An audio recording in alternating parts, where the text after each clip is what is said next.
Salut à tous, c'est Gladys, j'espère que vous allez bien. Aujourd'hui, on se retrouve dans une nouvelle vidéo pour faire le bilan de mes lectures de février 2021. Alors ce mois-ci, j'ai vu 8 livres et ça a été pour la plupart d'excellentes lectures. Donc je vous invite à regarder cette vidéo jusqu'au bout pour découvrir tous les livres que j'ai pu lire durant le mois de février. Et si jamais vous voulez avoir mes avis lecture au fur et à mesure de mes lectures, n'hésitez pas à me suivre sur Instagram. J'y poste environ 2-3 jours après la fin de ma lecture mon avis sur les livres que j'ai pu lire. Donc c'est vraiment mon avis à chaud après ma lecture. Et là dans cette vidéo j'ai un peu plus de recul puisqu'il y a des livres que j'ai finis tout début février et on est déjà début mars. Donc voilà, si vous trouvez des différences entre mes avis écrits et cette vidéo, c'est normal puisqu'il y a eu un délai entre les deux. Ici ce sont des avis un peu plus réfléchis, des avis pris avec du recul aussi, et du coup forcément il est possible que mon avis ait un petit peu évolué dans le temps. Mais trêve de blabla, c'est parti, je vais vous présenter les différentes lectures que j'ai pu faire au cours de ce mois de février. Alors tout d'abord, le mois de février a été marqué pour moi par un début avec une lecture commune au top. C'était une lecture commune organisée par Fanny du compte Liseuse Compulsive sur Instagram. Je vous recommande vivement d'aller voir son compte si jamais vous ne le connaissez pas, puisque clairement c'est une copine à moi, mais surtout j'adore tout ce qu'elle fait. On ressent vraiment sa joie de partager et le plaisir qu'elle prend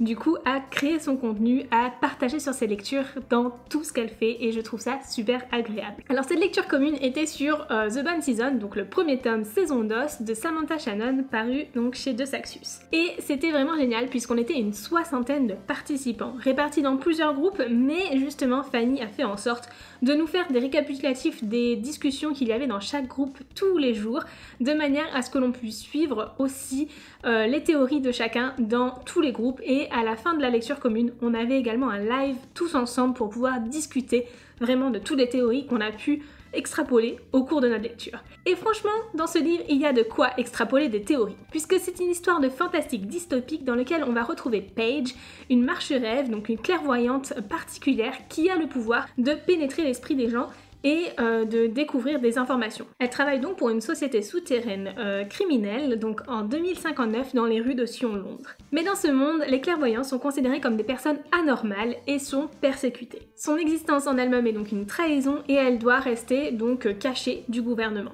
Le problème, c'est qu'un jour son secret va être dévoilé et certaines personnes vont se rendre compte qu'elle est une marche-rêve.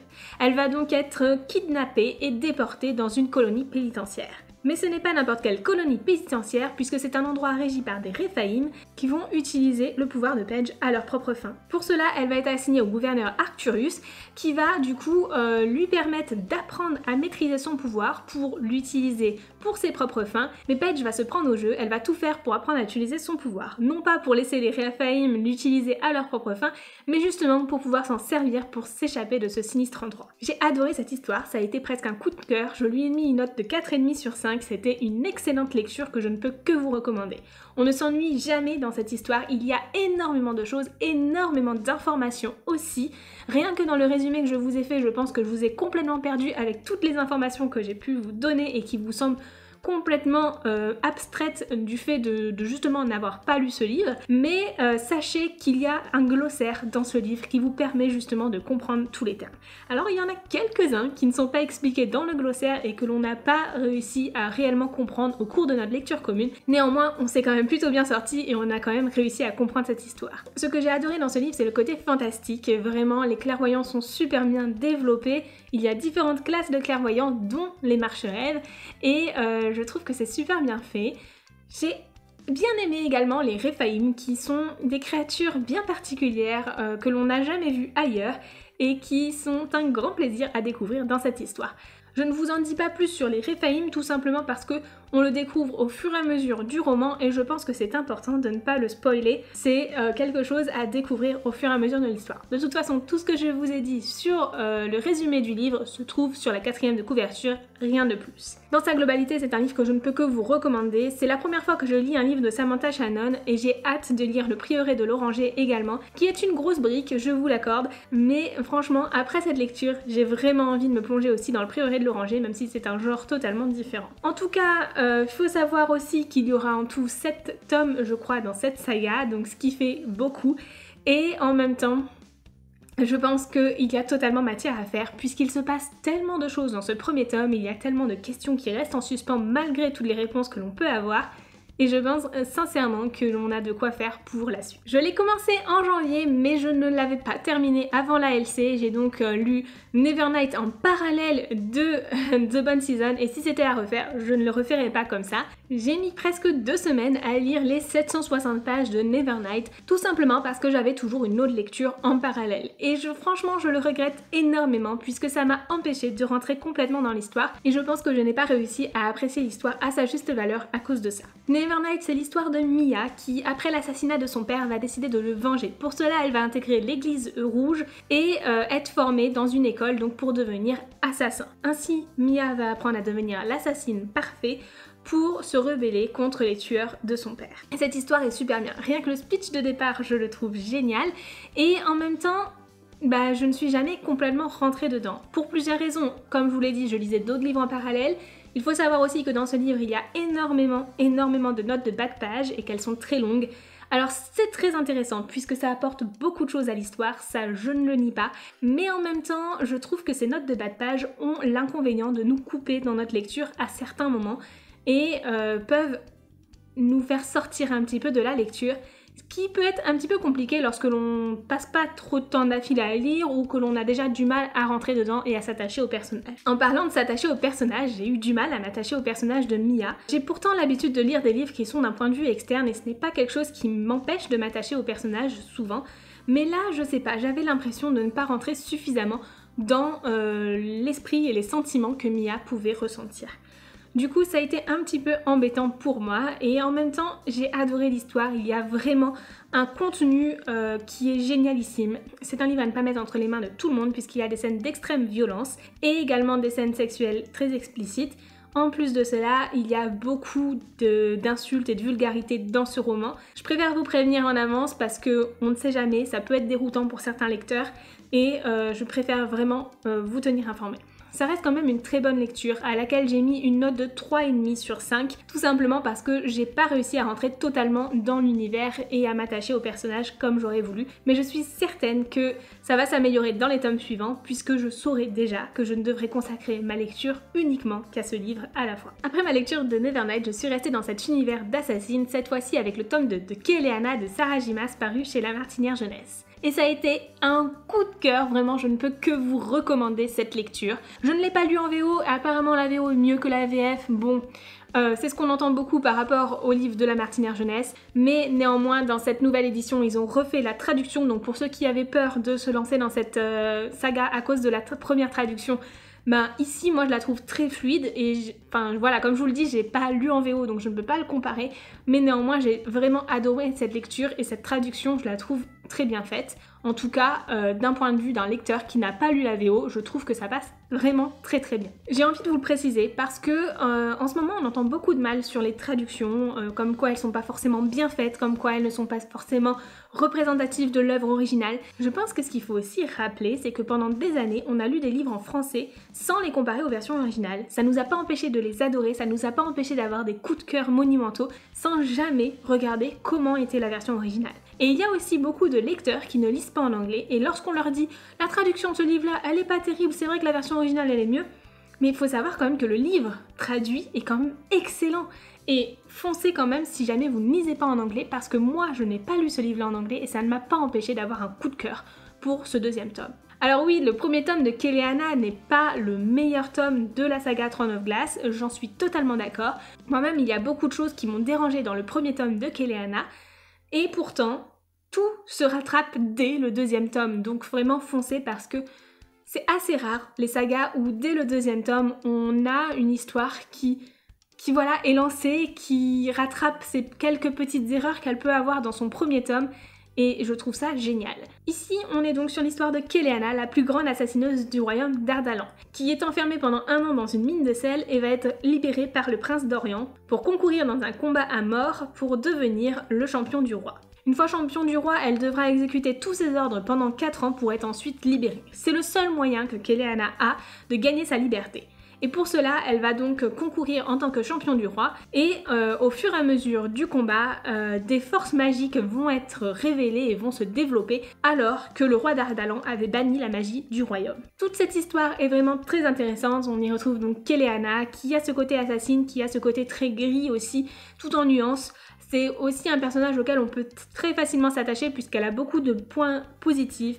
Dans le premier tome, elle n'était pas suffisamment assassine à mon goût et tout se rattrape ici. Keleana va également vivre des aventures à la cour.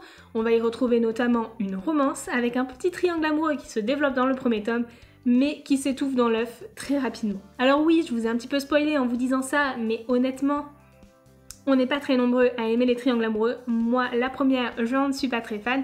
Et de savoir que du coup, le triangle amoureux ne dure pas, c'est pour moi un point très positif. Autre point, la magie n'est pas très développée dans le premier tome, c'est normal, on la découvre à peine. Et c'est quelque chose qui se développe beaucoup plus dans la suite de la saga, en tout cas dans ce deuxième tome, puisque je n'ai pas lu encore les tomes suivants. Et c'est donc pour toutes ces raisons que j'ai adoré ce deuxième tome, que ça a été un gros coup de cœur, et je ne peux que vous recommander cette histoire, puisqu'elle est vraiment géniale. En tout, il y aura 7 tomes et les 4 premiers sont déjà parus chez La Martinière Jeunesse en français si jamais vous ne lisez pas en anglais, sinon ils sont déjà tous publiés en anglais. Après toutes ces histoires de fantasy fantastique avec des univers très complexes, très denses et très chargés, j'ai lu Un mariage sous la neige de Debbie Macomber, ici publié chez France Loisirs.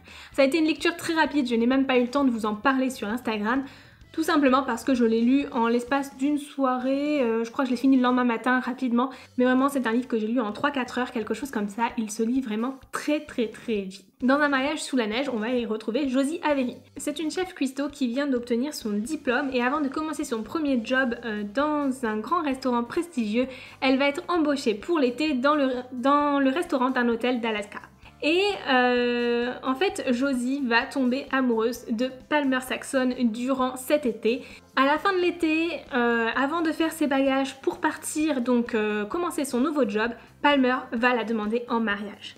Sauf que forcément, Josie est à quelques heures près de prendre l'avion pour commencer son nouveau job, le job de ses rêves, celui qui va lui ouvrir toutes les portes pour son avenir professionnel, et elle refuse cette demande en mariage de Palmer. Tout le roman, parce que là je vous ai résumé genre les 20 premières pages, tout le roman est basé du coup sur cette relation à distance que vont avoir Palmer et Josie, sur le fait que Palmer va tout faire pour reconquérir le cœur de Josie et l'épouser. Le problème de cette histoire, c'est qu'elle est beaucoup trop courte. Comme je vous l'ai dit, je l'ai lu en seulement quelques heures et j'aurais aimé que tout le résumé que je vous ai fait au départ soit quelque chose de développé et qu'on ne le sache pas juste en quelques lignes, que ce soit vraiment quelque chose de développé, qu'on voit vraiment Josie et Palmer tomber amoureux, que nous aussi on tombe un petit peu amoureux de ces personnages et qu'on s'y attache. Puisque tout va trop vite et on ne s'attache pas aux personnages comme j'aime le faire dans des romances.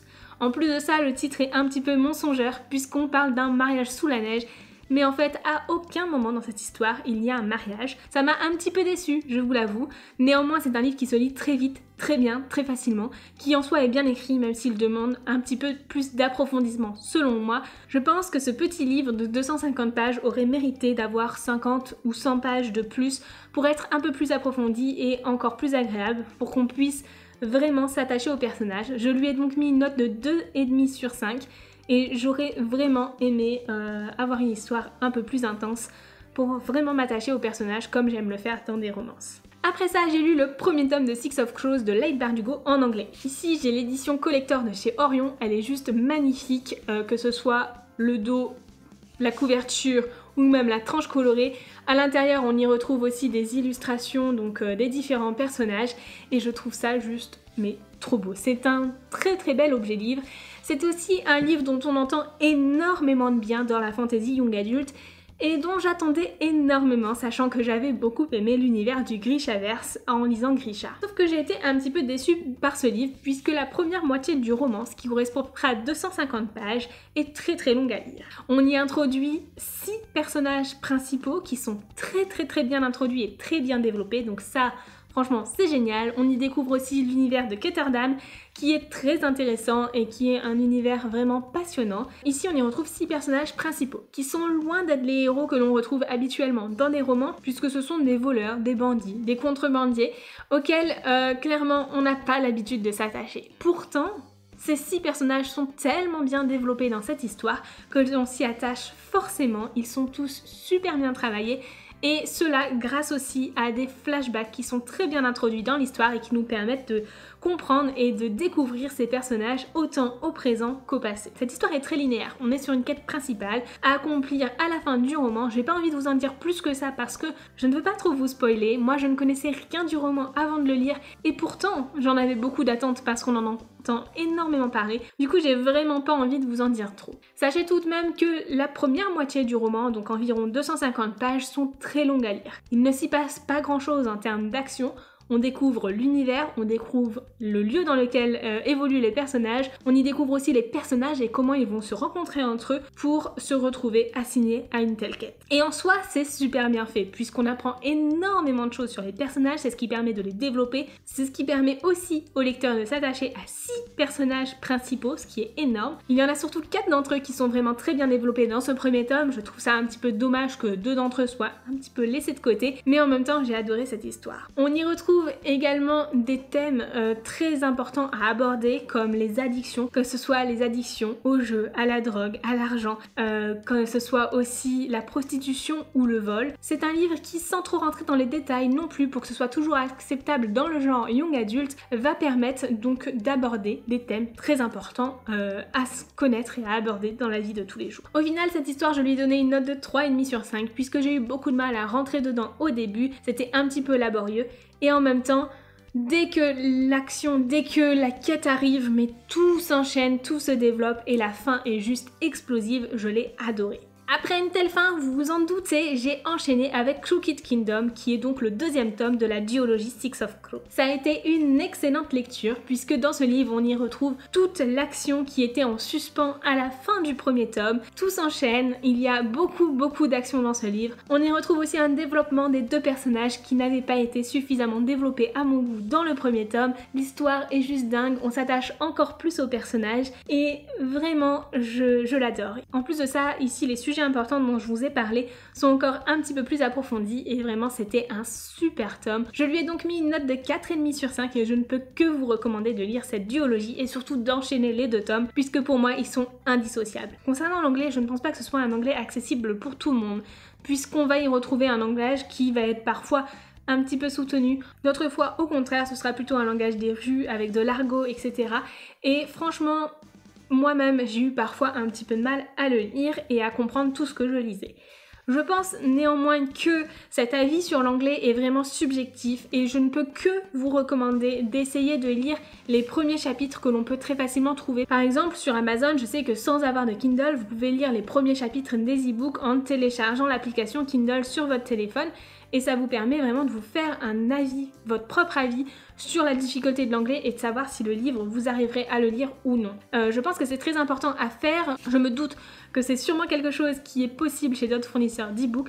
À vous de voir où vous trouverez le mieux. Moi je trouve que sur Kindle c'est plutôt pratique puisque je lis les premiers chapitres sur mon téléphone directement, même si moi-même je n'ai pas une liseuse Kindle. Après ces 2 lectures de fantasy, je suis passée donc à Campus Drivers, le premier tome de C.S. Quill, paru ici chez Hugo New Roman. Ça a été une excellente lecture, c'était la première fois que je découvrais la plume de C.S. Quill, et clairement si je ne peux dire qu'une chose, c'est qu'elle est hilarante. Je me suis marrée plusieurs fois lors de cette lecture. C'est un livre qui se dévore tout seul, qui vraiment se lit tout seul. Je l'ai lu en l'espace d'un week-end et c'était un excellent week-end. Ici, on est sur l'histoire donc de Lane O'Neill qui est un membre fondateur de l'entreprise Campus Drivers dont le principe est de conduire les étudiantes, et les étudiants, mais principalement les étudiantes, au travers du campus. Ainsi, il fait de belles rencontres avec les étudiantes et garde toujours en tête le principe de ne pas s'attacher à elles et de rester un homme libre comme le vent. Ce n'est pas sans compter le jour où il tombe sur Lois dans sa cage d'escalier et qu'elle s'invite, en quelque sorte, à rester dormir sur son canapé. Lois et Lane vont construire ensemble une histoire d'amitié qui va se développer petit à petit en histoire d'amour et j'ai adoré cette romance, elle est juste parfaite. J'aurais aimé que Lane se dévoile un peu plus, mais franchement, je chipote. C'était vraiment une très belle histoire d'amour. C'est une histoire qui se développe comme il faut, avec lenteur, et les personnages apprennent à se connaître petit à petit. Je me suis vraiment attachée à eux et j'ai hâte de découvrir les prochains tomes sur les autres Campus Drivers, dont j'ai déjà le 2e tome dans ma bibliothèque. Je ne vous en dis pas plus, mais si vous aimez le genre de romance new adult, n'hésitez pas, foncez, c'est une superbe histoire. Les passages sexuels ne sont certes explicites, mais pas tant que ça, et c'est surtout très agréable à lire. On n'est pas du tout sur quelque chose de vulgaire, au contraire, on s'attarde beaucoup sur le sentiment et le ressenti des personnages, et vraiment c'est très bien fait. Je découvrais avec ce roman pour la première fois C.S. Quill, et j'ai qu'une hâte, c'est de continuer à lire des livres de cet auteur, puisqu'elle est juste, mais ouf, je comprends l'engouement qu'il y a autour de cet auteur dans ce genre de romance new adulte, parce que vraiment, elle joue avec les codes de la romance new adulte avec brio, et le tout avec énormément d'humour. Je vous le répète, j'ai ri, mais vraiment plusieurs fois au cours de mon histoire, et c'était génialissime. J'ai donc mis à ce livre une note de 4,5 sur 5, et franchement, parce que je chipote, et ça aurait presque pu être un coup de cœur, j'espère que c'en sera pour les tomes suivants. Et pour finir le mois de février, j'ai lu The Cruel Prince de Holly Black, ici dans les éditions Little Brown. Ce sont des éditions qui possèdent un hardback juste magnifique avec une superbe dorure, et tous les tomes ont des illustrations en dorure également sur le hardback. Si vous pouvez vous les procurer, je vous le recommande vivement. J'avais acheté le coffret avec les 3 tomes de la trilogie et vraiment je regrette pas du tout. Il est très difficile à trouver en ce moment, mais je pense que vous pouvez trouver les livres à l'unité, donc dans l'édition Little Brown. En tout cas, si jamais vous ne lisez qu'en français, c'est un livre qui est également traduit en français et dont le 2e tome sortira normalement mi-avril. Donc vraiment, si vous lisez en français, n'hésitez pas non plus à vous lancer dans cette histoire. Ça a été une excellente lecture. Ici, on est sur l'histoire de Jude, une humaine qui va se retrouver emportée dans un royaume de Fae lorsque ses parents vont être assassinés. 7 ans plus tard, elle y est toujours avec ses sœurs et elle cherche toujours à se faire sa place dans ce royaume et surtout à la cour où elle y est. Parce qu'en fait, Jude est humaine et les humains sont complètement méprisés dans ce royaume de Fae, en particulier par le prince Cardan qui est le plus méprisable de tous. Alors je pense que c'est sûrement lui, The Cruel Prince, mais pour moi, il n'était pas non plus cruel, faut pas aller jusque là. Néanmoins, Jude va tout faire pour être accepté à la cour, et ça va être une histoire qui va vraiment porter sur des complots politiques. Les personnages sont tous en nuances, même Jude est complètement grise, et ce n'est pas du tout un personnage principal idéal que l'on peut avoir, et même si certains personnages sont un petit peu caricaturés, j'ai vraiment bien aimé les personnages de cette histoire et je m'y suis plutôt bien attachée. J'ai également bien aimé la relation entre Jude et Cardan, puisque c'est un enemies to lovers, c'est un genre de relation que j'aime beaucoup dans les romances, mais j'ai trouvé que parfois ça pouvait être un petit peu problématique, parce que c'était un petit peu limite par moment. Malgré tout, ça a été un très bon premier tome, riche en rebondissements, et dans lequel clairement je n'attendais pas tout ce qu'il y a eu. Ça a été vraiment une excellente lecture, et je lui ai donné une note de 4 sur 5. J'ai enchaîné tout de suite avec la lecture donc du 2e tome, et je vous en parlerai très prochainement. Sachez aussi que j'ai écouté ce livre en livre audio en parallèle, et le livre audio est très accessible, encore plus accessible que la lecture papier qui elle l'est déjà beaucoup. Si jamais vous lisez sur liseuse, je vous recommande aussi de lire sur liseuse, puisque vous pouvez de temps en temps trouver quelques vocabulaires un petit peu spécifiques, mais franchement il n'y en a pas tant que ça, et du coup au lieu de sortir un dictionnaire, c'est la bonne occasion aussi d'avoir juste à cliquer sur le mot que vous ne comprenez pas pour en avoir la traduction. Mais si vous ne lisez pas sur liseuse, sachez que c'est un livre très accessible en anglais. Encore une fois, vous pouvez tester pour voir si l'anglais vous semble abordable ou pas, mais je ne peux que vous recommander cette lecture. Voilà, c'est tout pour mon bilan lecture de février 2021. J'ai eu quelques déceptions au cours de ce mois, mais franchement c'était pas grand chose. En majorité j'ai eu des excellentes lectures, et j'aimerais que vous me disiez dans les commentaires quelle a été votre meilleure lecture de février. Sur ce, je vous souhaite de très belles lectures et je vous dis à très bientôt dans une prochaine vidéo ou sur un post Instagram. Ciao!